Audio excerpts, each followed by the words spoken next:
Ya ayyuhan nasu ubudu rabbakumul ladzi khalaqakum. Hai manusia, Tuhanmu yang perlu kau sembah hanyalah Tuhan yang telah menciptakan kamu. Jangan menyembah Tuhan yang tidak pernah menciptakan kamu. Mengapa kau menyembah harta padahal dirimu lebih berharga dari harta? Kenapa kau menyembah pangkat dan jabatan padahal dirimu lebih berharga dari pangkat dan jabatan?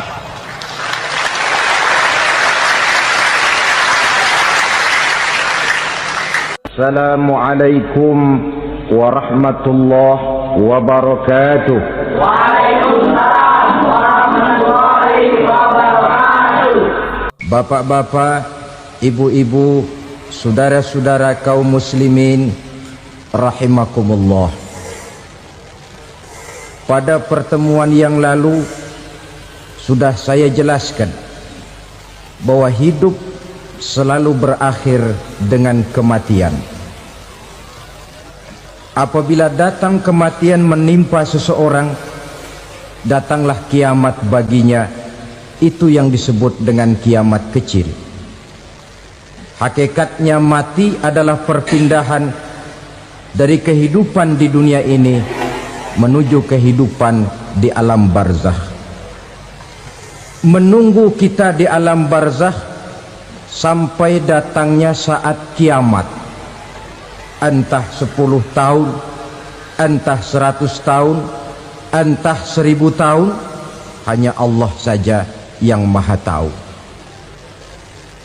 Adapun orang-orang beriman yang melakukan amal kebajikan dalam kehidupan di dunia ini, masa penantian yang lama di alam barzakh buat mereka sebentar saja. Tetapi bagi orang-orang kafir yang ingkar, yang tidak beriman kepada Allah, yang hidup di dunia cuma menumpuk-numpuk dosa, tentu penantian di alam barzakh akan merupakan waktu yang sangat lama. Bukankah dalam kehidupan kita waktu itu memang relatif? Contoh misalnya, bagi pemuda-pemudi yang sedang duduk asyik memadu cinta, waktu 4-5 jam saja rasanya cuma 4-5 menit, tenggelam oleh keasikan. Tapi buat orang yang berbaring di rumah sakit, meratap di balik-balik apa itu tembok derita kata lagu, di balik dinding-dinding penjara, sehari bagai seminggu, seminggu rasa sebulan, sebulan boleh jadi rasa setahun. Penantian yang sangat lama. Kapan kiamat itu akan datang? Ini rahasia Allah. Jangankan kita yang orang awam, baginda Nabi sendiri tidak diberitahu oleh Allah kapan kiamat itu akan terjadi. Tetapi sungguh pun demikian, banyak hadis-hadis yang menjelaskan ciri atau tanda-tanda datangnya kiamat. Nah, kalau sudah bicara soal tanda kiamat itu ada dua. Pertama yang disebut alamatus sughra, tanda-tanda kecil. Ini waktunya masih ada tenggang. Ada yang dinamakan alamatul kubra, tanda-tanda besar. Artinya kiamat sudah diambang pintu. Apa tanda-tanda kecil dari datangnya hari kiamat itu? Misalnya kata Nabi, apabila ilmu sudah diangkat oleh Allah, artinya apabila ulama sudah banyak wafat, minat orang belajar agama berkurang, lalu kebodohan nampak merajalela di mana-mana, zina dikerjakan secara terbuka, minuman-minuman keras jadi kebanggaan, itu termasuk di antara tanda-tanda kecil terjadinya hari kiamat.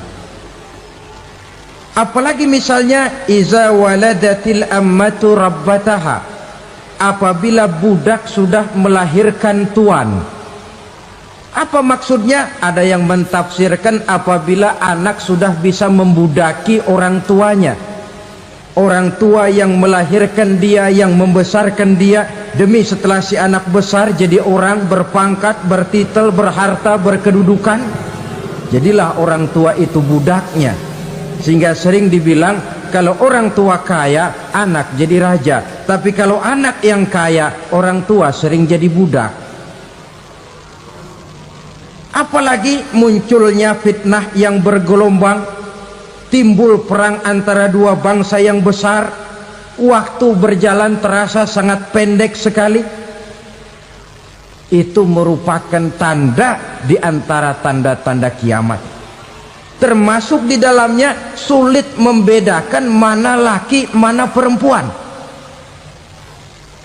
Kan kalau tanda-tanda kayak begini sekarang sudah banyak kita lihat kan. Lama banyak wafat, penggantinya sulit. Zina dikerjakan berterang-terangan, minuman keras jadi kebanggaan, banyak anak membudaki orang tuanya, sulit membedakan mana laki mana perempuan. Kadang-kadang dari belakang kita lihat perempuan bener, begitu kita colek nengok jenggotan.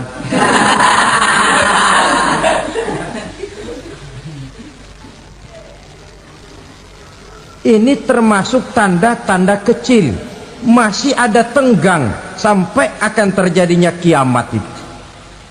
Nah, yang dimaksud dengan tanda-tanda besar, ini tanda besar artinya kiamat sudah diambang pintu. Pertama, matahari terbit dari sebelah barat. Apabila matahari sudah terbit dari arah sebelah barat, tertutuplah sudah pintu taubat. Bersabda Nabi kita, la taqumus sa'atu hatta tatlu'a syamsu min maghribiha. Tidak akan datang hari kiamat sampai matahari terbit dari arah sebelah barat. Wa iza tala'at, manakala matahari telah terbit dari arah sebelah barat, wara'ahan nasu, manusia banyak menyaksikan itu, amanu ajma'un, mereka pun lalu beriman. Yang tadinya kafir, yang tadinya ingkar, yang tadinya membangkang, setelah melihat matahari terbit dari sebelah barat, buru-buru beriman, berlomba-lomba mengucap dua kalimat syahadat. Tapi apa yang terjadi? Kata Nabi, wadzalika hina la yanfa'u nafsan imanuha lam takun amanat min qabl. Hari itu adalah hari yang iman sudah tidak berguna lagi bagi seseorang apabila sebelumnya memang dia tidak pernah beriman. Au kasabat fi imaniha khaira, atau beriman tetapi tidak pernah melakukan kebajikan di dalam keimanannya itu. Hari yang sudah kasib, hari yang sudah terlambat, beriman tidak akan ada gunanya lagi. Ini pelajaran buat kita. Sebelum sang surya terbit dari sebelah barat, sebelum nafas sampai di tenggorokan, artinya pintu taubat masih terbuka. Kalau dua hal itu sudah terwujud, nafas sudah sampai di kerongkongan atau matahari sudah terbit dari arah sebelah barat, tertutuplah sudah pintu taubat. Tak ada lagi gunanya pangkat, jabatan, harta, bahkan beriman pun dalam suasana macam itu too late, kata orang Kulon. Sudah terlambat. Matahari terbit dari arah sebelah barat, itu tanda besar, artinya kiamat sudah diambang pintu. Lalu apalagi tanda besar? Munculnya Dajjal.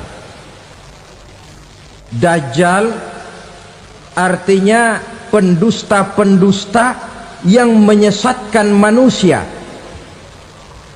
Ada dua macam Dajjal, saudara. Ada Dajjal kecil, ini Dajjal kelas teri. Kalau ini sejak zaman Rasulullah sudah ada itu, tiap zaman ada. Di zaman Rasulullah misalnya ada yang bernama Aswad al-Unsi dari Yaman, ada yang namanya Musailamah al-Kazzab dari Yamamah, ada yang namanya Ibnu Sayyad dari Madinah. Ini dajjal-dajjal di zaman Rasul. Musailamatul Kazzab memproklamirkan diri jadi nabi, dia di zaman Rasul masih hidup. Ini dajjal zaman Nabi. Di zaman sahabat muncul dajjal-dajjal. Di zaman kita sekarang ini dajjal-dajjal pun gentayangan. Dajjal-dajjal kelas teri. Kerjanya mendustakan manusia, menyesatkan manusia, memalingkan manusia dari jalan yang benar dan diridhoi oleh Allah Subhanahu wa taala. Adapun yang merupakan tanda besar dari datangnya kiamat, dajjal-dajjal kelas kakap, pembohong-pembohong besar yang menyesatkan masyarakat manusia berpaling dari jalan Allah mengikuti jalan mereka.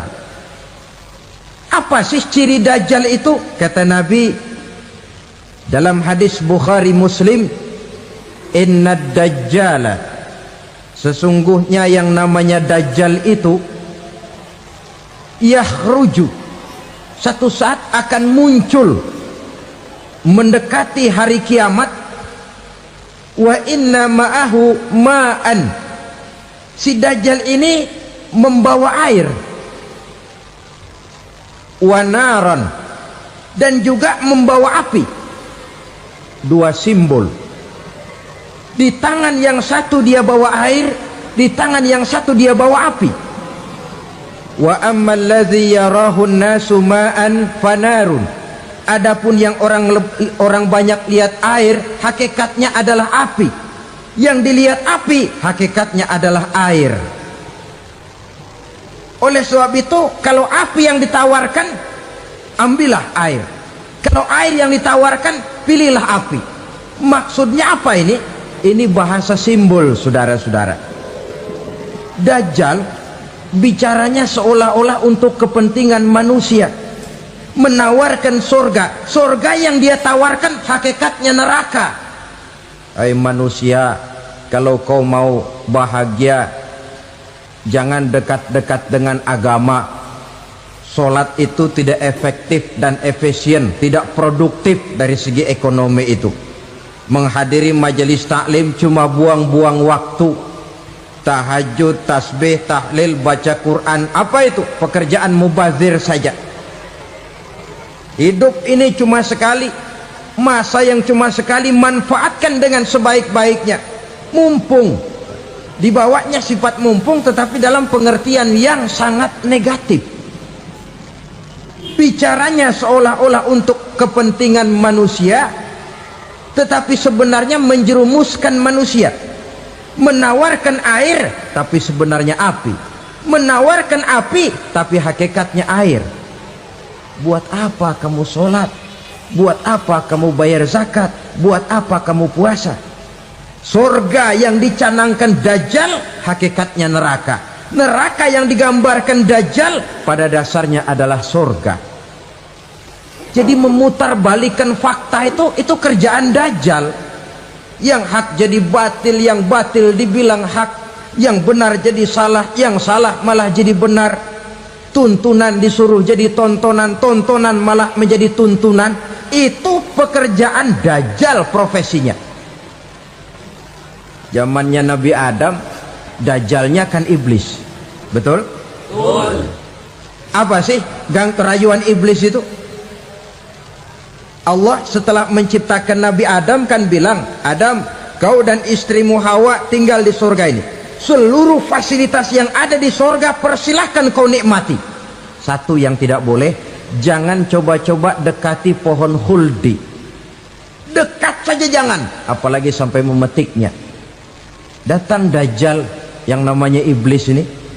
Adam, kamu tahu nggak kenapa tidak boleh makan buah khuldi? Ya nggak tahu, pokoknya saya dilarang. Bodoh kamu Dam. Khuldun artinya kekal. Kalau kamu makan itu buah, kau akan kekal di surga buat selamanya. Allah tidak kepengen, maka dilarang kamu makan buah khuldi. Kalau kau ingin kekal di surga Adam, makan saja. Saya bicara begini ini untuk kepentingan kamu Adam. Ini kan ciri-ciri Dajjal. Bicaranya sih seolah-olah untuk kepentingan Nabi Adam, hakikat sebenarnya menjerumuskan Nabi Adam supaya ingkar dan melanggar larangan dari Allah Subhanahu wa ta'ala. Jadi setelah muncul Dajjal, timbul kekacauan-kekacauan di masyarakat. Banyak yang terpengaruh, terpedaya dan terpesona, termasuk mereka yang memproklamirkan diri jadi nabi, mereka yang memproklamirkan diri jadi rasul di zaman sesudah Rasulullah wafat. Itu adalah Dajjal. Maka saya ingatkan, kalau di zaman kita sekarang ini ada orang ngaku jadi nabi, ada orang ngaku jadi rasul, biar bahasa Arabnya kental, Quran hafal, hadis ribuan hadis hafal, biar pakai serban sampai menyengser ke tanah, bahasa Arabnya fasih, tapi dia mengaku jadi nabi, jadi rasul, kita umat Islam wajib tidak percaya, wajib untuk tidak percaya. Itulah Dajjal zaman kita sekarang ini. Tidak mustahil mereka datang mempengaruhi orang awam supaya berpaling dari Rasulullah, mengikuti mereka. Nah, di akhir zaman nanti, mendekati hari kiamat, Dajjal ini muncul, Dajjal kelas kakap, menyesatkan masyarakat manusia untuk berpaling dari Islam, mengikuti seruan mereka. Apalagi di antara datangnya kiamat itu, tanda yang besar itu, turunnya Nabiullah Isa Al-Masih, putra Maryam. Menurut berbagai hadis yang sahih, Nabi Isa Al-Masih nanti akan turun lagi, tidak membawa risalah yang baru, tapi meluruskan risalah Islam ini yang telah banyak ditinggalkan oleh masyarakat. Bahkan ada hadis menjelaskan beliau akan membunuh Nabi, mematahkan kayu-kayu salib, lalu melaksanakan haji dan umrah mengikuti syariat Nabi Muhammad, bukan membawa agama baru. Menjadi semacam mujaddid, reformer, menyelamatkan manusia dari bisikan Dajjal. Bahkan ada riwayat yang menjelaskan bahwa Nabi Isa berhasil mengalahkan Dajjal, mengembalikan masyarakat manusia kembali kepada ajaran Islam yang datang dari Allah, dibawa oleh Rasulullah Sallallahu Alaihi Wasallam. Dengan kata lain, turunnya Nabi Isa bukan sebagai nabi dan rasul baru, tetapi mengikuti syariat Nabi kita Muhammad Sallallahu Alaihi Wasallam. Saudara hadirin, ibu-ibu hadirat yang saya hormati, kemudian apalagi di antara tanda-tanda besar akan datangnya kiamat itu? Keluarnya asap atau awan.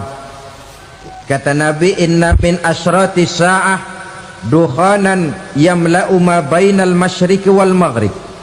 Di antara tanda-tanda kiamat, munculnya awan antara langit dan bumi. Ini pun diperkuat dalam surah Ad-Dukhan ayat 10. Fartaqib yauma ta'tis sama bidukhanin mubin fayughshan nas hadza azabun alim.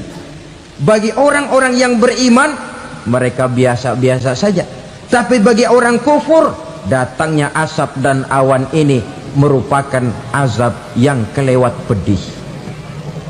Barangkali sedikit mendekati gambaran tentang azab yang pedih ini, saya ingatkan alam pikiran kita kepada peristiwa yang belum lama terjadi. Pernah dengar berita bocornya reaktor nuklir di Chernobyl, Uni Soviet? Pernah dengar? Nah, bocornya reaktor nuklir di Chernobyl yang mengakibatkan ratusan bahkan sangat mungkin ribuan nyawa. cuma satu reaktor. Bagaimana kalau seluruh cadangan nuklir yang dimiliki oleh para negara adik kuasa ini diledakkan? Bahkan yang konon menurut catatan, cadangan nuklir yang dimiliki bersama oleh Amerika dan Rusia sekarang ini sudah sanggup memusnahkan 6 miliar manusia, 1,5 kali lebih banyak dari jumlah manusia yang nongkrong di permukaan bumi ini. Saudara-saudara hadirin yang saya hormati, lalu saat mendekati hari kiamat, apalagi tandanya? Setelah Nabi Isa wafat, pada saat turunnya yang kedua kali, lalu Allah meniupkan angin sejuk. Semua orang-orang beriman, orang-orang baik wafat, sehingga penghuni bumi ini cuma tinggal lagi terdiri dari orang-orang kafir. Tidak ada lagi di bumi ini yang bisa mengucapkan Allah. Sehingga dalam hadis qudsi itu ada keterangan, innallaha azza wa jalla yaqulu li Israfil. Allah pernah pesan kepada malaikat Israfil, kata Allah, Israfil, idza sami'ta qailan yaqul Allah Allah fa akhirin nafakh 40 sanatan ikraman liqailiha. Hai Israfil, apabila kau dengar di permukaan bumi masih banyak orang yang mengucapkan Allah Allah, maka tunda sangkakala kiamat itu 40 tahun. Untuk apa? Ikraman liqailiha, menghormati orang yang mengucapkan Allah Allah itu. Wah, jadi karena sekarang masih banyak yang mengucapkan Allah, besar hatilah kita, masih jauh kiamat itu. Tapi jangan lupa, kiamat pribadi, kiamat kecil itu yang nggak kita sangka-sangka. Ajal datang mencabut nyawa, itu kiamat pribadi, dan itu yang pasti kita hadapi, dan itu yang membuat kita tidak boleh bersikap main-main di dalam kehidupan sekarang ini. Saudara hadirin yang saya hormati, tidak ada lagi orang-orang muslim. Seluruh penduduk dunia ini kafir. Lalu terciptalah struktur sosial yang berlandaskan prinsip hidup semau gue. Bakal terjadilah prinsip di mana yang kaya menyantap yang miskin, yang kuat menindas yang lemah.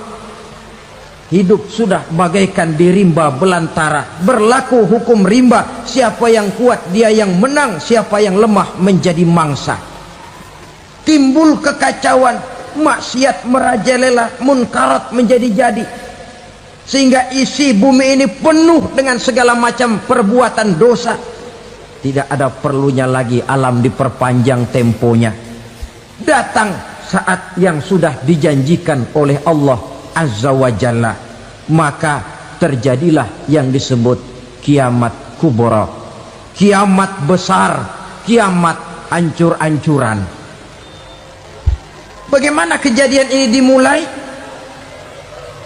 Dalam surah Az-Zumar ayat 68, Allah subhanahu wa ta'ala berfirman, wa nufikha fis suri fasa'iqa man fis samawati wa man fil ardi illa man sya'allahu.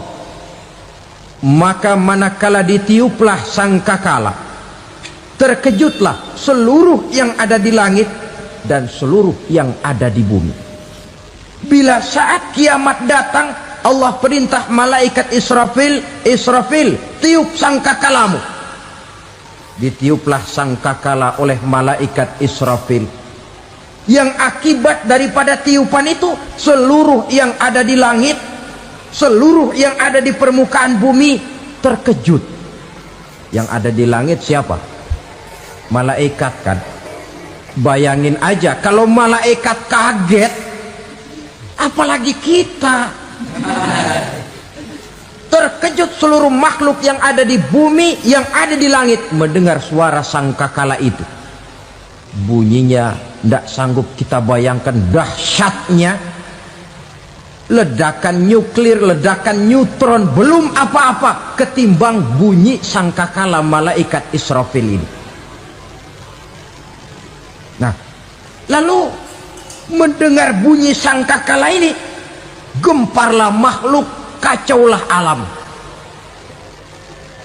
Bumi gempa, planet-planet bertabrakan, gunung meletus, air laut tumpah ke darat, angin topan bertiup, halilintar menyambar. Lalu semua yang bernama hidup mati total. Mati bareng tanpa persiapan. La haula wala quwata illa billah. Saya kadang-kadang dalam tafakur bermohon, ya Allah, mudah-mudahan saya nggak nemuin kiamat beneran. Ngeri, nggak bisa kita bayangkan macam apa suasana seperti itu. Allah saja banyak memberikan gambaran, misalnya Al-Qari'ah, wa mal qari'ah, wa ma adraka mal qari'ah.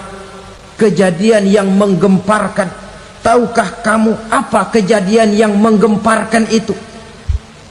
Yauma yakunun nasu kal farasil mabsus wa takunul jibalu kal ihnil manfus. Pada saat itu manusia berterbangan bagai kupu-kupu, gunung berterbangan seperti kapas ditiup angin. Gunung saja macam kapas, konon lagi manusia. Kematian total, mulai semut sampai gajah mati, jin mati, iblis mati, malaikat mati. Oh, malaikat saja mati.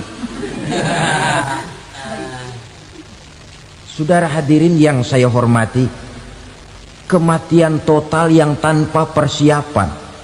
Orang bilang, Pak, kalau mati bareng begitu yang repot malaikat maut dong ya, cabut sana, cabut sini. Itu kalau menurut logika kita, mestinya begitu menurut logika. Tapi logika juga yang nggak perlu serepot itu. Sebab untuk mematikan listrik di wilayah DKI, di wilayah Jakarta, nggak perlu tiap rumah didatengin, matiin, ya lama. Cukup dari kantor pusatnya saja PLN, tekan satu tombol, gelaplah seluruh Jakarta. Saudara hadirin yang saya hormati, kematian total. Lalu setelah kematian total, planet-planet juga mati, dalam arti tidak bergerak dan beredar. Angin mati, dalam arti tidak bertiup.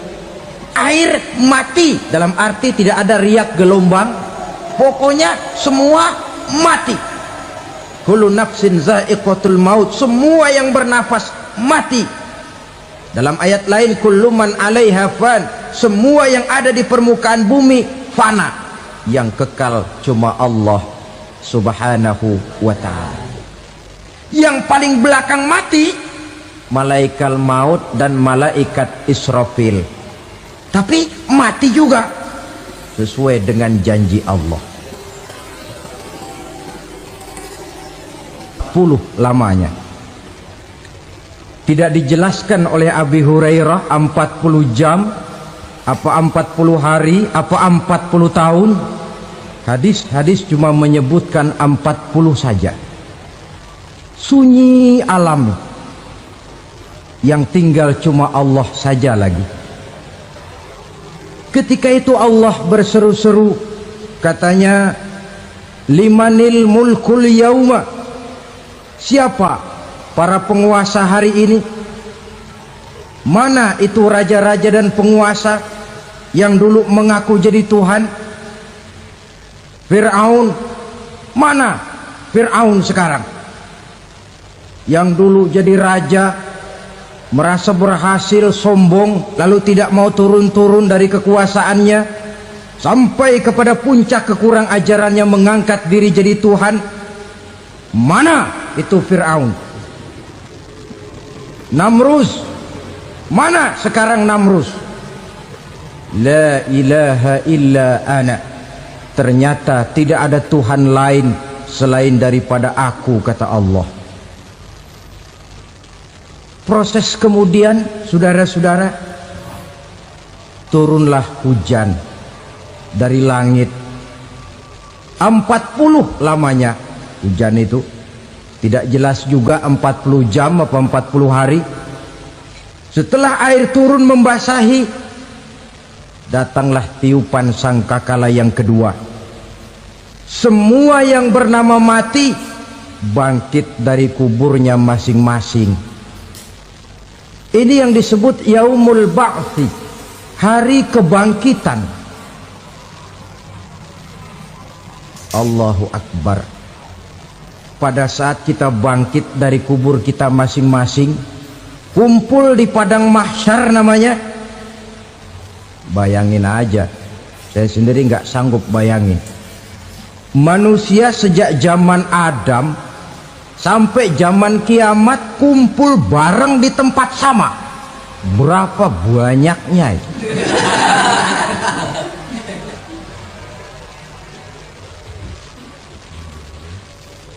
Dan yang luar biasa menurut satu riwayat, pada saat bangkit itu, Masya Allah, roman muka kita berubah,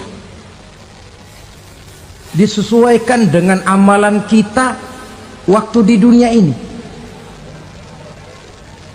Barang siapa yang waktu di dunia amalannya itu amalan tikus, di akhirat nanti dia bangkit dari kubur, mukanya seperti muka tikus. Gagah betul badannya, tapi mukanya seperti tikus. Kenapa? Amalannya waktu di dunia seperti amalan tikus. Apa amalan tikus itu? Suka ngegeragoti barang yang sudah disimpan rapi-rapi. Orang sudah simpan uang rapi-rapi, simpan perhiasan rapi-rapi, digeragoti oleh tikus. Maling-maling, pencoleng-pencoleng, koruptor-koruptor, itu nanti di akhirat nanti kita lihat mukanya seperti muka tikus. Oh, ini waktu di dunia suka nyolong, hanya seperti muka tikus. Barang siapa yang waktu di dunia ini amalannya itu amalan macan, dia akan bangkit nanti mukanya seperti muka macan. Apa amalan macan? Macan itu amalannya menang-menangan. Orang yang mau menang saja nggak mau mengalah. Coba lihat di hutan, kenal hutan nggak? Di hutan, raja hutan di mana-mana pasti macan, betul kan? Betul. Padahal hutan belum pernah bikin pemilihan umum. Tapi macan tidak peduli ada pemilihan umum apa tidak, pokok saya raja. Sebab apa? Macan jadi raja itu bukan karena benar, tapi karena kuat jadi raja. Setelah dia jadi raja, rakyat hutan yang mesti dilindungi malah dimakan oleh raja macan. Kambing rakyat hutan dimakan oleh macan. Ayam rakyat hutan dimakan oleh macan. Itu nanti kita lihat di akhirat itu mukanya seperti muka macan, gagah betul. Lalu barang siapa yang di dunia ini amalannya itu seperti amalan anjing, nanti dia punya muka seperti muka anjing. Apa amalan anjing? Pertama, anjing itu kalau disuruh jaga rumah, dia tidak bisa membedakan mana maling mana tamu. Biar yang datang maling kalau bawa tulang, anjing kalem. Yang kedua, anjing itu akan setia kepada siapa saja yang memberinya roti. Siapa yang memberinya roti, itulah majikannya. Apa kata majikannya, pasti dia laksanakan. Soal benar atau salah dia tidak peduli. Setelah anjing dapat roti, dia tidak punya pilihan lain kecuali bilang, abdi mah kumaha juragan wae ayeuna mah.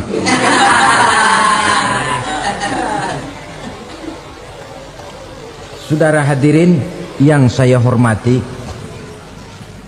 berkumpul di padang mahsyar, tiap orang sibuk dengan persoalannya masing-masing. Matahari waktu itu didekatkan oleh Allah, panas luar biasa. Ada yang saking panasnya itu mencucurkan peluh keringat sampai sebatas mata kakinya. Ada yang keringatnya sampai sedengkulnya, ada yang keringatnya sampai sepusatnya, ada yang keringatnya mengalir sampai sebahunya, ada yang kelelap oleh keringatnya sendiri, sementara orang di sampingnya nggak apa-apa. Bergantung lagi amalan dia waktu di dunia ini. Saudara-saudara, sebagian orang dalam kepanikan padang mahsyar berombong-rombong datang mereka menghadap Nabi Adam. Ya Adam, anta abal bashar. Hai Adam, Tuhan adalah bapak moyang manusia. Kami sebentar lagi akan disidang, dimintakan pertanggungan jawab. Tolonglah kami, hai Adam. Kata Nabi Adam, jangankan nolongin sampean, saya sendiri tanggung jawab di hadapan Allah ketika dulu tidak boleh makan khuldi, saya serobot. Sudahlah, urus diri masing-masing saja, nafsi. Begitu kata Nabi Nuh, begitu kata Nabi Ibrahim. Tiap orang bertanggung jawab sendiri-sendiri. Ketika itulah saudara-saudara, nikmatnya menjadi umat Nabi besar Muhammad sallallahu alaihi wasallam. Sebab apa? Walaupun menurut abjad kita ini umat paling belakang, paling belakang kita ini toh, karena Nabi Muhammad adalah Nabi akhir, tapi akan dihisap lebih dulu, lewat di atas sirat lebih dulu, masuk surga lebih dahulu ketimbang umat-umat belakangan. Ketika Rasul mendekati ajal, beliau tanyakan itu kepada malaikat Jibril. Malaikat Jibril berkata, Muhammad jangan khawatir, Allah sudah berjanji, inni haramtul jannata ala sairil anbiya hatta tadkhulaha anta wa haramtuha ala sairil umami hatta tadkhulaha ummatuka. Surga aku haramkan buat seluruh nabi kecuali kalau engkau Muhammad sudah masuk ke dalamnya, dan surga aku haramkan buat seluruh umat kecuali kalau umatmu Muhammad sudah masuk ke dalamnya. Logikanya, walaupun menurut abjad kita umat paling belakang, bakal dihisap paling dulu, lewat di atas sirat paling dulu, masuk surga paling dulu, kalau mampir ke neraka juga paling ya resiko. Jangan mau enaknya aja paling dulu. Saudara hadirin yang saya hormati, setelah masa kebangkitan itu jangan dikira begitu bangkit langsung diperiksa, masih menunggu menanti ribuan tahun perhitungan padang mahsyar untuk sampai kepada proses yang disebut yaumul hisab, hari perhitungan. Seorang demi seorang bakal dipanggil. Bayangkan saja, kita se-RT saja di absen, kadang-kadang perlu waktu lama. Ini manusia sejak zaman Nabi Adam sampai datang hari kiamat, satu demi satu disidang di hadapan Qadhi Rabbul Jalil. Status sosial copot sudah waktu itu. Yang pernah jadi hartawan di situ ndak lagi kelihatan kehartawanannya. Yang pernah jadi jenderal ndak lagi dipanggil jenderalnya. Yang ustadz ndak lagi dipanggil al-mukarramnya. Seluruh status sosial selesai. Dipanggillah kita seorang demi seorang menghadap Qadhi Rabbul Jalil. Bagaimana proses penghisaban itu? Pertama, proses tanya jawab. Di antaranya ada hadis menyatakan, lan tazula qadama 'abdin yaumal qiyamah hatta yus'ala an arba'i khisalin. Besok di hari kiamat tidak akan bergeser telapak kaki seorang hamba sampai dia ditanya lebih dulu tentang 4 persoalan. Tentang ilmunya, Kemana ilmu itu diamalkan? Tentang umurnya, di mana umur itu dihabiskan? Tentang masa mudanya, kemana masa muda itu dipakai?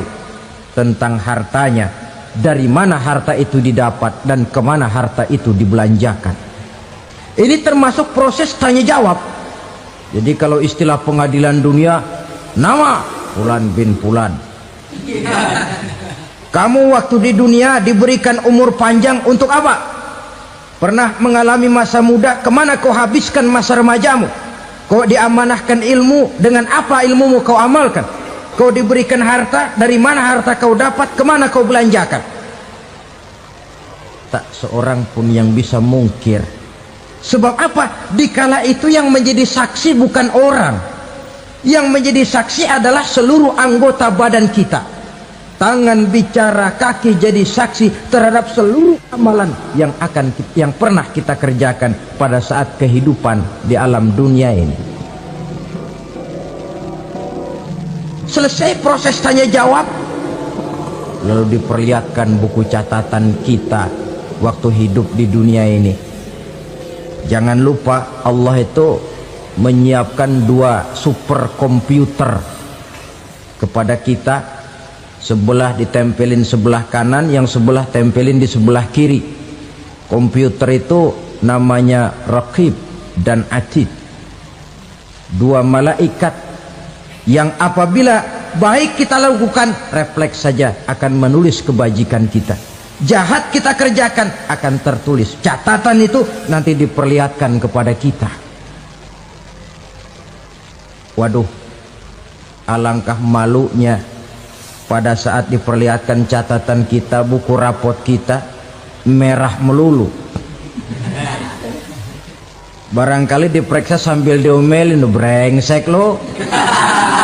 Buku merah melulu begini, bagaimana waktu hidup di dunia? Tidak cukup diperlihatkan buku catatan kehidupan, rekaman kehidupan. Rekaman kehidupan kita secara utuh sejak terlahir sampai ajal datang merenggut nyawa. Barangkali mirip dengan video sekarang ini, di mana terekam dengan baik seluruh kegiatan kita sejak yang sekecil-kecilnya sampai kepada yang sebesar-besarnya. Untuk kemudian kita pun menerima balasan. In khairan fa khairun wa in syarran fa syarrun. Kalau baik ya baik balasannya, kalau jahat ya jahat juga balasannya. Catatan-catatan kita diberikan. Kalau banyak kebajikannya diberikan di tangan kanan dengan cara yang halus. Kalau banyak kejahatannya diberikan dari sebelah kiri atau dilempar dari belakang. Itulah sebabnya sejak di dunia ini kita sudah mohon kepada Allah. Ketika berwudu membasuh tangan kanan, apa kita bilang? Allahumma a'tini kitabi biyamini wa hasibni hisaban yasira. Ya Allah, berikan saya kitab di tangan kanan, dan kalau saya memang perlu dihisap, hisaplah saya yang seringan-ringannya. Tangan kiri berlindung kita kepada Allah, jangan sampai diberikan kitab di tangan kiri atau dari arah sebelah belakang. Wa a'udzubika an tu'tiya kitabi bishimali aw min wara'i zuhri, dari arah sebelah belakang. Na'udzubillah min dzalik. Setelah selesai lewat proses penghisaban, lewat mizan, timbangan, maka yang sudah selesai dihisab itu bergeraklah menuju sirat, jembatan yang terbentang menuju surga melalui neraka. Saudara-saudara, panjangnya perjalanan sirat itu memakan waktu ratusan tahun. Tetapi orang yang lewat di atas sirat pun macam-macam, bergantung amalannya ketika di dunia ini. Ada yang lewat di atas sirat itu kal barkil khatib, seperti kilat yang menyambar, lep, sudah sampai dia di surga. Cepat bukan main. Ada yang lewat di atas sirat itu seperti orang lari-lari. Ada yang lewat di atas sirat itu seperti orang jalan biasa.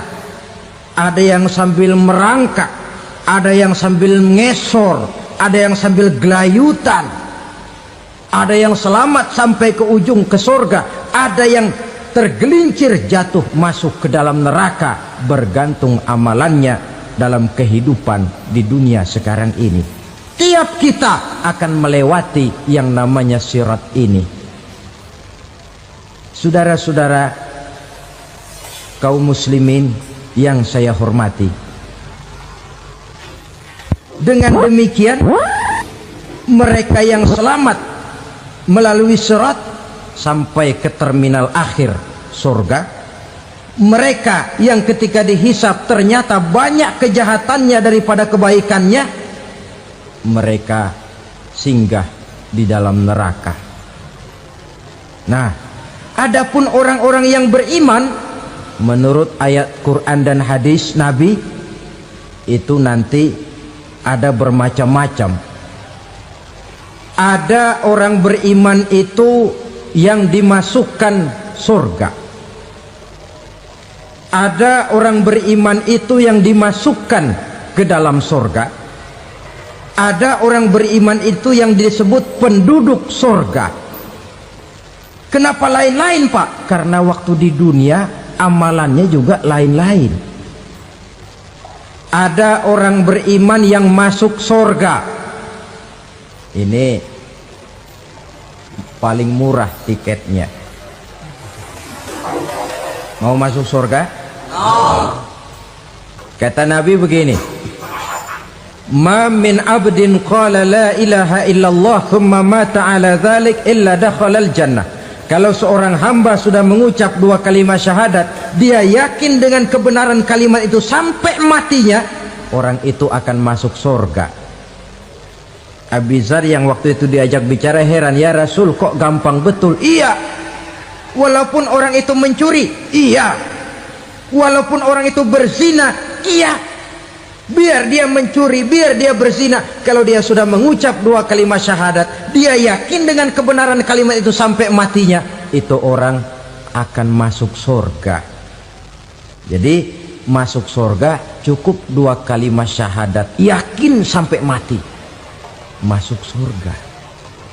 Itu perkara masuk. Tapi kalau pertanyaannya diterusin, masuknya kapan, Pak? Nah, ini lain lagi urusannya. Sebab ada yang masuknya itu langsung, ada yang mampir dulu. Di sana tempat cuma dua, kalau tidak surga, neraka.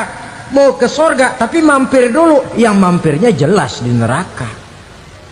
Kenapa? Dalam hadis qudsi ada riwayat, nanti itu di akhirat, setelah Allah selesai mengatur penduduk surga masuk surga, yang neraka masuk neraka, Allah berkata kepada malaikat Malik, malaikat Malik, labaik ya Allah, itu bajingan-bajingan tengik, manusia-manusia durjana yang waktu di dunia tidak mau sujud, jauh dari ulama, gemar melakukan yang munkarat dan maksiat, hidup di tengah masyarakat selalu jadi bibit keonaran, kufur, sudah masuk neraka semua. Sudah ya Allah. Nah, kalau sudah, coba sekarang kamu masuk, Malik. Saya, iya, masuk neraka. Mau apa ya Allah?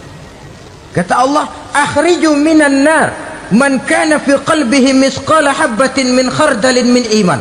Kau masuk neraka, cari di dalam neraka orang-orang yang ada imannya walaupun kecil sebesar biji zarah, angkat mereka keluar. Masuk malaikat Malik ke neraka, cari orang yang ada imannya, korek-korek. Ya repot, udah pada gosong. Yang ada imannya diangkat ke atas, yang ada imannya diangkat ke atas, lalu dimandikan di Nahrul Hayat, namanya sungai kehidupan di akhirat nanti. Cakep lagi rupanya, bersih lagi wajahnya, apel di hadapan Allah. Kata Allah, bagaimana mas? Kapok nggak sampean? Kapok ya Allah. Nah, kalau kapok, idhab fadkhulil jannah, pergi masuk surga sana. Berangkat mereka ke surga, ketemu sama teman-temannya yang udah sampai lebih dulu, yang nggak pakai mampir lagi. Terjadi dialog. Kata teman-temannya yang udah pada nyampe duluan, Mas, iya, emang baru sampai? Saya baru sampai. Memang mampir di mana dulu, Mas? Kita sudah lama sampai di surga. Saudara buka surah Al-Muddatsir ayat 34-35. Masalakakum fis saqar? Kenapa kamu mampir di neraka Saqar? Qalu lam naku minal musallin. Mereka menjawab, kami mampir di neraka Saqar, Mas, gara-gara dulunya kami waktu di dunia ndak pernah sholat. Ndak pernah sholat? Ndak pernah. Kan rumahnya dekat masjid. Cuma dekat doang, Mas. Sholat mah enggak saya. Nggak pernah ngasih makan fakir miskin, nggak pernah hadir di majelis taklim, pendeknya nggak pernah melakukan kebajikan, maka saya pun mampir di neraka Saqar. Untung betul saya punya iman, Mas, sedikit. Waktu hidup di dunia dulu saya pernah mengucap 2 kalimat syahadat, sekali-kalinya waktu mau kawin. Masya Allah. Untung saja kawin, kalau nggak kawin polos.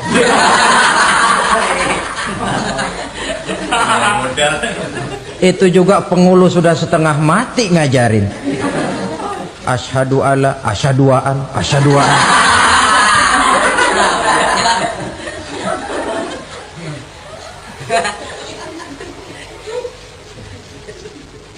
Ini namanya masuk surga, ada mampir dulu. Ada pula orang mukmin itu yang dimasukkan surga. Namanya dimasukkan kan terima beres. Saya masuk ke rumah, jalan sendiri, cari tempat sendiri. Saya dimasukkan ke dalam rumah, terima beres, pokok ada di dalam, itu dimasukkan namanya. Nggak pakai mampir. Tapi tentu tiketnya lebih mahal ketimbang yang pertama tadi. Apa kata Allah?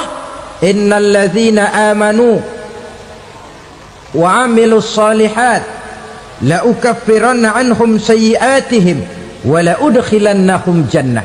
Sesungguhnya orang-orang yang beriman kemudian beramal soleh, kami hapuskan segala dosa dan kesalahannya, kami masukkan mereka ke dalam surga. Lihat ayatnya, Allah yang memasukkan, kita yang dimasukkan. Tidak pakai transit, tidak usah mampir. Cuma tidak cukup syahadat, tidak cukup amanu, tapi diiringi dengan wa amilus salih. Iman, amal. Tidak cukup syahadat, lalu dibuktikan dia sholat, dia zakat, puasa, lalu dia melakukan berbagai macam kebajikan. Ini yang menyebabkan dia tidak pakai mampir di tempat yang bernama Saqar.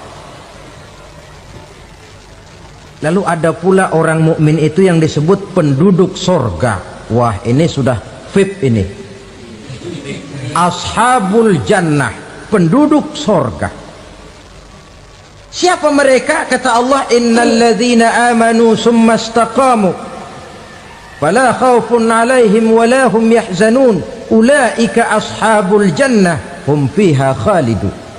Sesungguhnya orang-orang yang beriman lalu istiqamah, tetap dalam melaksanakan perintah Allah, tidak goyah, tidak labil tapi stabil, istiqamah, mereka tidak takut dan tidak bersedih hati. Merekalah penduduk surga. Iman, istiqamah. Tidak punya duit, sembahyang. Banyak duit, sembahyang. Miskin, sembahyang. Kaya, tetap sembahyang. Istiqamah. Kadang orang kalau susah rajin ke masjid, banyak duitnya ngelihat masjid melengos.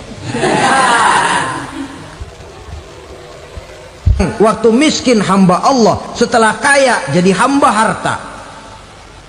Bergeser, tidak ada nilai istiqomahnya. Saudara-saudara, dengan begitu penduduk neraka itu dua. Ada penduduk permanen, ada penduduk yang semi permanen. Yang semi permanen orang-orang beriman yang mempunyai dosa besar. Mereka masuk ke neraka untuk menerima azab sesuai dengan dosanya. Bila selesai masa azab itu, mereka akan diangkat untuk ditempatkan kembali ke dalam surganya Allah Subhanahu wa ta'ala. Nah, dikala itulah saudara-saudara, ada yang disebut syafaat dari Rasulullah Sallallahu Alaihi Wasallam. Tapi tentu jangan lupa, syafaat ini ibarat kain menambal dia. Kita punya kain bolong-bolong sedikit, syafaat yang menambal. Solat kita ada kurang dikit, sedekah kita ada campur riak dikit, amalan kita ada tidak karena Allah dikit, kita berharap syafaat. Jadi biarlah kain masih bolong-bolong, yang penting punya kain. Tapi kalau kainnya tidak ada, yang ditambal apanya? Sholat tidak, puasa tidak, zakat tidak, berharap syafaat saja, ya, terlalu berlebihan itu. Saudara hadirin yang saya hormati, apabila selesai proses penghisaban, proses penghitungan, maka dikala itulah manusia terbagi dalam dua kelompok besar.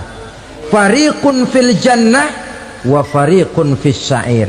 Sekelompok orang-orang beruntung yang masuk ke dalam surga, dan sekelompok lagi masuk ke dalam neraka. Akan memakan waktu untuk menceritakan sifat surga dan neraka, tapi insya Allah pada kesempatan pertemuan lain saya sampaikan. Namun sebagai gambaran umum cukuplah saya sampaikan sebuah hadis qudsi. Allah jelaskan, a'dadtu li'ibadiyas salihin ma la aynun ra'at wa la uzunun sami'at wa la khatara fi qalbil bashar. Aku sediakan buat hamba-hambaku yang soleh, yang tidak pernah terlihat oleh mata, tidak pernah terdengar oleh telinga, dan belum pernah terdetik dalam hati manusia. Jadi kenikmatan surga belum pernah dilihat mata, belum pernah didengar telinga, belum pernah terdetik dalam hati. Pedihnya azab neraka belum pernah terlihat mata, belum pernah terdengar telinga, belum pernah terdetik dalam hati.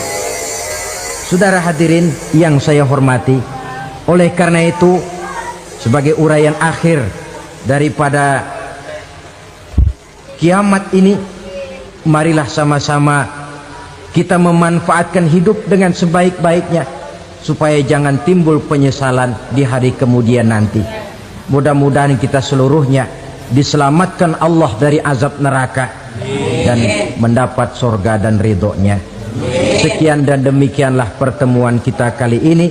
Ini watak munafik. Kalau dilihat Islam menguntungkan, rame-rame teriak Islam. Ketika diminta berjihad, diminta berkorban, diminta zakat, rame-rame mengundurkan diri.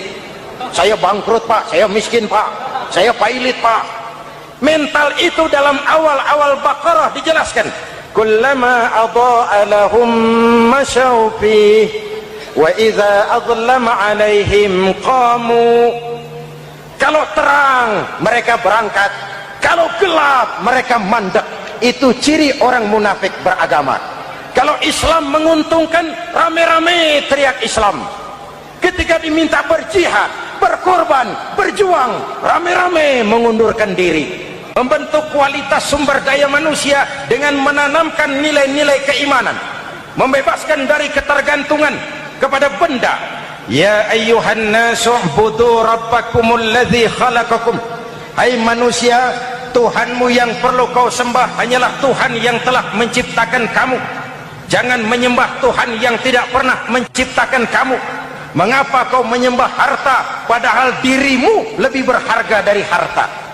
Kenapa kau menyembah pangkat dan jabatan padahal dirimu lebih berharga dari pangkat dan jabatan?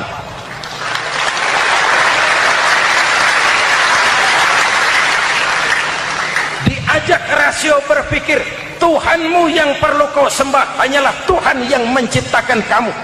Dan Tuhan yang menciptakan kamu itu Tuhan yang lam yalid walam yulad, yang laisa kamislihi syai'un, dan itulah Allah Subhanahu wa ta'ala. Kalau kepada syirik jali, syirik yang terang-terangan, insya Allah tidak. Nyata-nyata menyembah berhala, tidak. Nyata-nyata menyembah pohon, tidak. nyata-nyata berkeyakinan Tuhan lebih dari satu? Tidak. Tapi kita sering terjebak pada syirik kecil, syirik khafi, syirik yang tersamar. Saya sejak pakai cincin ini, jangankan anak gadis, nenek-nenek ngelihat saya cincin. Jangankan anak gadis, nenek-nenek lihat saya lemes cincin. Ini saya sejak ada perkutut rumah ini dagang lancar perkutut. Ini Ramadan, bulan penempaan nilai-nilai keimanan. Misi utama Quran menegakkan tauhid, memerangi kemusyrikan, membebaskan manusia dari ketergantungan kepada benda. Dari situ kualitas sumber daya manusia dimulai. Saya sering ungkapkan selama ini sistem pendidikan kita cuma mengisi otak, bukan membentuk watak. Otak diisi segala macam ilmu, tapi hati kosong, agama rapuh, akhirnya moral rendah. Muncul manusia-manusia yang pintar, cuma sayang tidak benar. Indonesia kita bangkrut, Indonesia kita terpuruk, Indonesia kita sakit sekarang ini, kan ulahnya orang-orang yang pintar tapi tidak benar.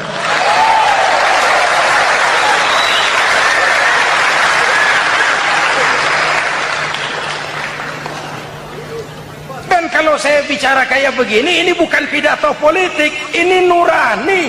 Politik naon kadut.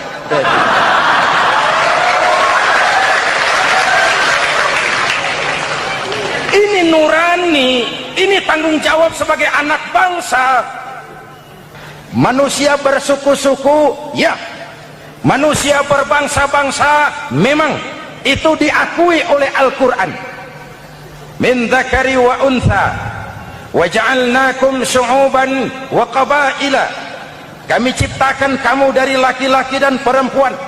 Kami jadikan kamu bersuku-suku dan berbangsa-bangsa. Apa tujuannya? Agar kamu saling mengenal satu dengan yang lain.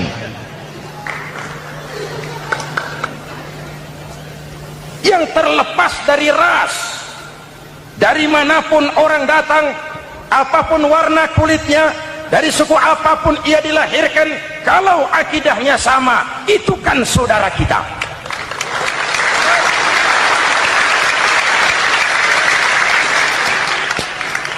Seperti di masjid, kita tidak peduli dari mana kita datang. Yang datang dari kidul, madhab ngulon mang. Yang datang dari sebelah lor, madhab ngulon mang. Yang datang dari sebelah wetan, madhab kulon mang. Yang datang dari kulon, madhab ngulon. Bukan soal dari mana kau datang, tapi satu arah menghadapmu. Kau mau Betawi, mau Sunda, mau Jawa, mau Padang, mau Aceh, mau Batak, mau Ambon, kita satu nusa, satu bangsa, satu bahasa. Marilah kita jadi lem perekat buat lingkungan kita di saat keutuhan kita sebagai bangsa sedang dalam ujian berat. Semangat kebersamaan atas dasar keadilan. Tidak ada mayoritas menekan minoritas. Umat Islam itu kalau besar, dia mampu melindungi yang kecil. Kalau kecil, dia bisa menjaga diri. Tiap sholat Jumat, khatib berpesan pada akhir khutbah kedua, innallaha ya'muru bil adli wal ihsan. Innallaha ya'muru bil adli wal ihsan. Allah memerintahkan kamu menegakkan keadilan dengan argumen, bukan dengan sentimen. Mengajak, bukan mengejek. Merangkul, tidak untuk tujuan memukul. Kalau sebagai bangsa kita utuh, kompak dan bersatu, saya yakin kita akan bisa mengatasi kesulitan-kesulitan sekarang ini.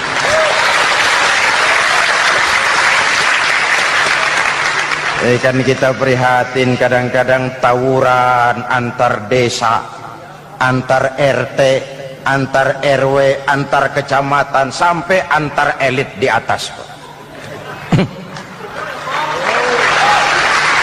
Makanya saya ulang lagi pesan ini, kalau elit di atas tawuran, jadilah penonton yang baik. Saudara-saudara kaum muslimin yang saya cintai, Kita prihatin, kita seakan tercabut dari akar budaya kita sebagai bangsa.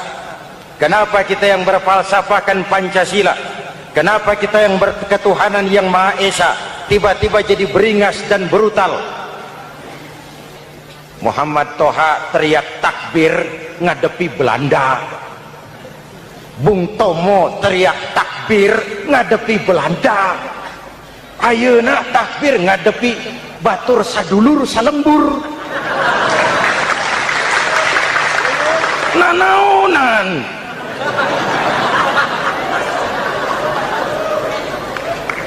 Bung Tomo teriak takbir, Muhammad Toha teriak takbir, yang dihadapi jelas penjajah Belanda. Kita ngadepi saudara sendiri, Allahu Akbar, yang sana teriak Allahu Akbar, setan tepuk tangan di tengah. Yuk kita rukun, yuk kita kompak, yuk kita bersatu, yuk. Ada maling ayam ketangkap, disiram bensin, dibakar hidup-hidup. Kok kita bisa begitu? Street justice, pengadilan jalanan mulai tegak. Iyalah kita tidak puas dengan kerja aparat kita, tapi jangan main hakim sendiri. Ini negara, bukan hutan.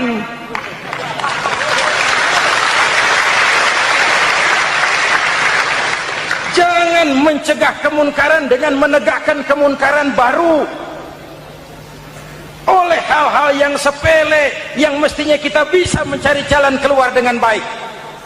Ayo luruskan saf, rapatkan barisan, satukan langkah, tautkan hati. Kita satu umat yang satu, diikat oleh Al-Quran. Hanya dengan kebersamaan kita akan mampu menata hari esok yang lebih baik atas dasar keadilan dan kebenaran. Al-Quran membebaskan manusia dari gaya hidup sekuler. Quran mengingatkan, awas bung, ada hidup sesudah mati, ada akhirat sesudah dunia. Lebih untung orang yang percaya akhirat daripada yang tidak. Paling tidak hidupnya normatif. Contoh, saudara yakin akhirat ada, lalu saudara hidup baik-baik, menjauhi yang munkar, meninggalkan yang haram, saudara sujud, puasa, jihad, lalu saudara mati. Setelah mati ternyata akhirat tidak ada. Tidak ada ruginya. Paling kurang kita sudah dicatat sebagai orang baik. Sebaliknya, saudara tidak percaya sama akhirat, lalu hidup seenaknya, judi, mabuk, zina, nipu orang, korupsi, tenggelam dalam kemunkaran, lalu mati. Setelah mati ternyata akhirat ada. Baik, kemana anjen? Lebih untung orang yang percaya akhirat ketimbang yang tidak. Hidupnya ada rem. Iya pak, saya kepengen banyak uang, tapi kalau main judi nanti di akhirat bagaimana?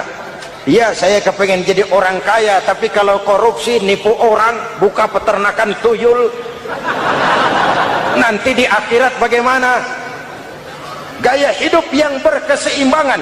Ada hidup sesudah mati dan ada akhirat sesudah dunia. Yang keempat, Quran membebaskan manusia dari belenggu kebodohan. Quran ayat yang pertama turun sudah berkata, Iqra, baca, kamu jangan jadi bodoh. Kebodohan menimbulkan kemiskinan, kemiskinan mendekatkan kepada kekufuran. Quran mengangkat harkat, derajat dan martabat kaum wanita. Sebelum Quran turun, sebelum Islam datang, nasib wanita sangat menyedihkan. Dilahirkan hanya untuk melahirkan. Kalaupun berperan, peranannya tidak lebih segitiga. Dapur, sumur, kasur. Kasur, sumur, dapur. Dapur, sumur, kasur. Wanita dilecehkan, sekadar alat pemuas nafsu. Datang Islam, Rasul terenyuh. An-nisa imadul bilad. Wanita adalah tiangnya negara. Jikalau baik wanita, baik negara. Jikalau rusak wanita, hancur negara. Karena wanita, negara jaya. Betul? Karena wanita, negara hancur. Betul? Maka wanita adalah bidadari. yang kadang-kadang setan. Kadang-kadang.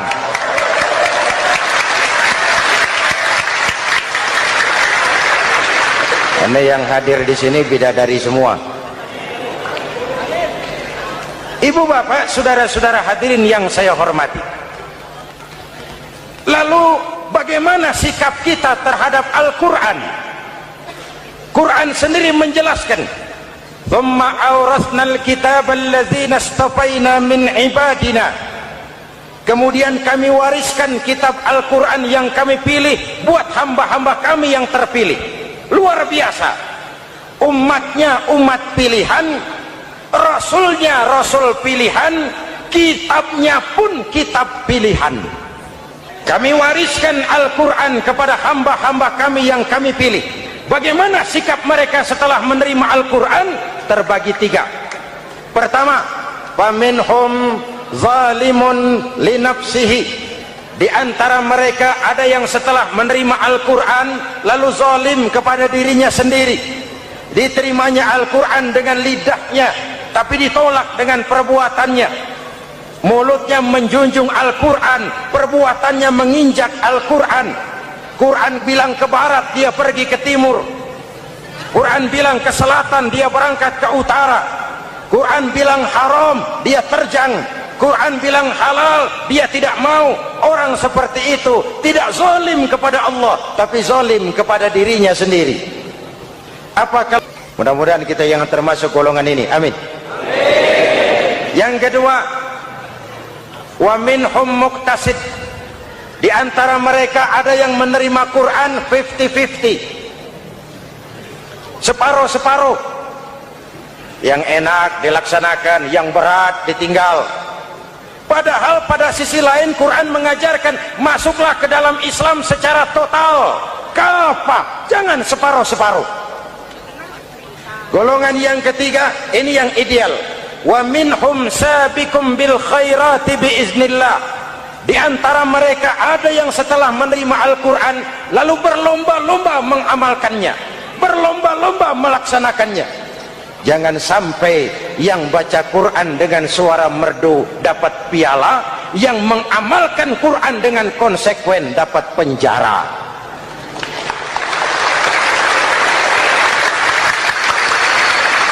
Itu ironi, itu menyedihkan, itu memilukan, dan itu memalukan. Pilihan terserah kita. Satu hadis Rasulullah mengajarkan begini, man ja'alal qur'ana amamahu qadahu ilal jannah, wa man ja'alal qur'ana khalfahu saqahu ilan nar. Siapa yang meletakkan Quran di depannya, dijadikannya Quran sebagai imam, Quran akan membimbing dia ke surga, surga dunia, lebih-lebih surga akhirat. Sebaliknya, siapa yang meletakkan Quran di belakang, dibelakanginya ajaran Quran, Quran akan mendorong dia ke neraka, neraka dunia, lebih-lebih neraka akhirat. Quran imam apa makmum? Kita makmum apa imam? Makmum ikut imam apa imam ikut makmum? Makmum ikut imam. Jikalau Quran adalah imam, jikalau kita adalah makmum, ke barat kata Quran, ke barat kita berangkat. Ke timur kata Quran, ke timur kita menuju. Halal kata Quran, itu yang kita ambil.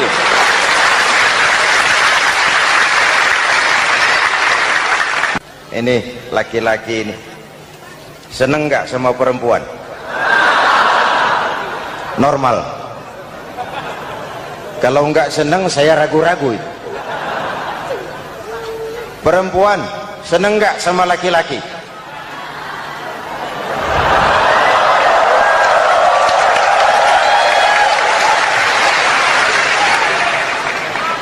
Ini fitrah.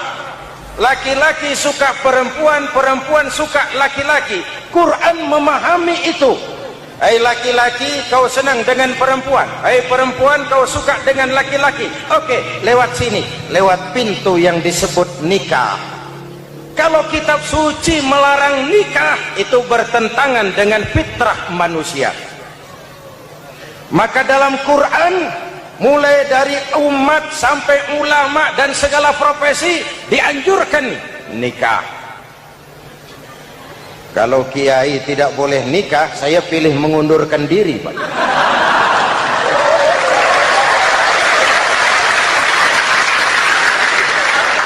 Itu bertentangan dengan fitrah. Lagian mubazir dikasih perabotan nggak dipakai.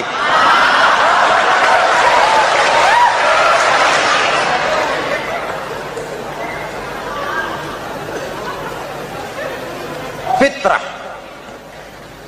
Contoh lagi, manusia perlu makan. Kalau ada kitab suci menyuruh puasa terus dari pagi sampai sore sampai malam sampai pagi lagi, eta teh kitab gelo.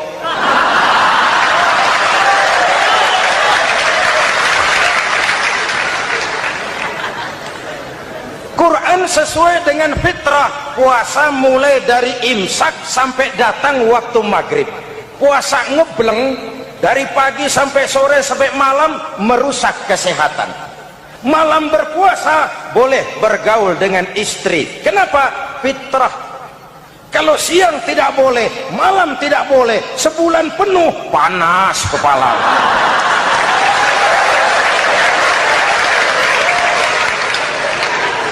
Rontok rambut. Hadirin yang saya hormati, itu yang pertama. Yang kedua, kita yakini Quran sebagai kitab suci karena isinya tidak saling bertentangan, konsekuen, konsisten. Kalau ada satu kitab, di satu ayat mengajarkan Tuhan Esa, di lain ayat mengajarkan tiga, liar itu mah. Bagaimana kitab suci isinya paradoks? Bagaimana kitab suci isinya saling bertentangan?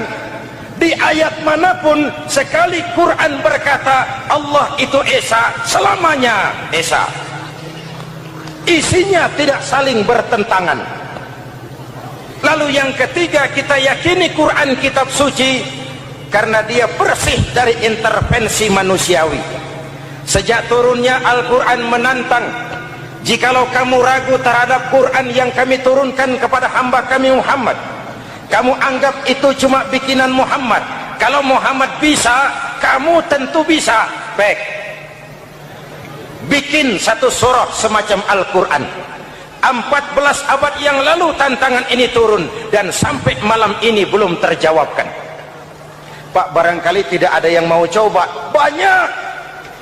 Antara lain Musailamah Al-Kazzab, dia mencoba membuat menandingi Al-Quran. Dia buat satu surah namanya surah Al-Fil. Bunyinya begini, bikinan Musailamah. Al-Fil wa mal-fil wa ma adraka mal-fil lahu khurtumun tawil wa lahu zail. Sudah berbentuk syair. Isinya apa? Al-Fil, gajah. Wa mal-fil, apakah gajah itu?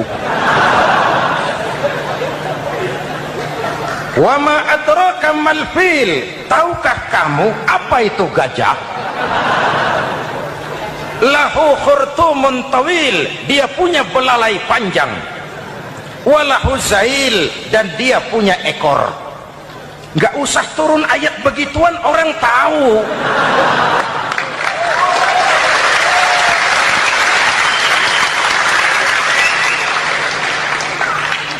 Kalau redaksi mendekati, maka isi jauh panggang dari api. Kitab suci bersih dari campur tangan manusiawi. Maka Al-Quran, ke bahasa apapun dia diterjemahkan, naskah aslinya tetap ikut. Dia boleh diterjemahkan ke bahasa Sunda, bahasa Jawa, bahasa Padang, bahasa Inggris, bahasa Jerman, bahasa Belanda, naskah aslinya tetap ada. Kenapa? Bahasa ke bahasa perbedaannya sering frontal. Kalau dari gelas menjadi gelas, eta mah caket. Dari lamp menjadi lampu, itu masih serumpun. Tapi cokot Sunda dengan cokot Jawa itu jauh bedanya.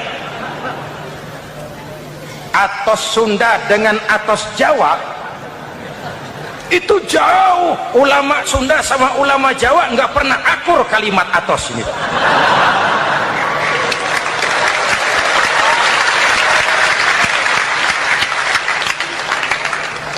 Inilah kebenaran janji Allah, inna nahnu nazzalna dzikra wa inna lahu lahafizun.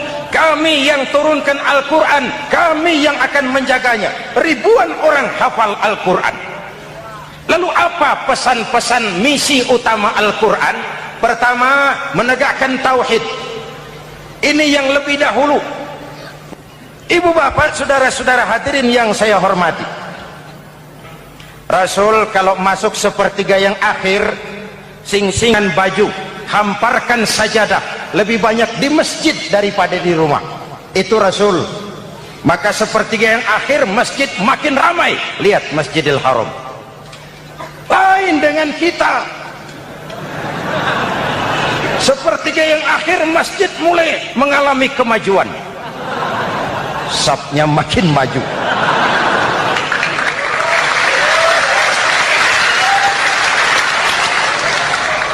Pasar ramai, terminal beludak. Padahal sepertiga yang akhir itu puncak. Padahal di situ nilai tambah. Dan anggap ini Ramadan terakhir yang diberikan Allah kepada kita. Kenapa? Memang tidak ada jaminan tahun depan ketemu Ramadan lagi.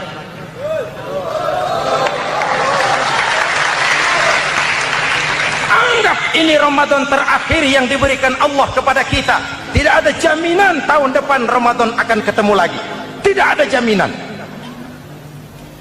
Manfaatkan pelukan pemutihan. Semua kita melakukan introspeksi. Tidak tahu kita Ramadan tahun depan nanti masih ketemu apa tidak. Sebagaimana kita tidak tahu kita masih hidup atau tidak. Hadirin yang saya hormati, misi kedua Al-Quran, persaudaraan, kebersamaan atas dasar keadilan dan kebenaran. Mari kita jadikan Ramadan sebagai bulan di mana sedikit demi sedikit kita berupaya kembali menjadi generasi yang Qurani. Rasulullah pernah ditanya, kalau Tuhan wafat ya Rasul, kemana kami minta nasihat? Aku tinggalkan kamu dua nasihat. Satu yang diam saja, satu yang bisa bicara. Yang bisa bicara apa ya Rasul? Al-Quran. Minta nasihat Quran. Yang diam saja apa ya Rasul? Maut. Dalam hidup ada dua nasihat. Nasihat yang bisa bicara, Al-Quran. Nasihat yang diam saja, maut. Mau dagang, minta nasihat Quran. Mau bertetangga, minta nasihat Quran. Itu nasihat. Nasihat yang kedua, diam saja, tahu-tahu datang maut. Makanya anggap ini Ramadan terakhir yang diberikan Allah kepada kita. Karena tahun depan tidak ada jaminan kita bertemu Ramadan. Manfaatkan 10 yang akhir untuk meningkatkan nilai ibadah kita kepada Allah Subhanahu wa ta'ala.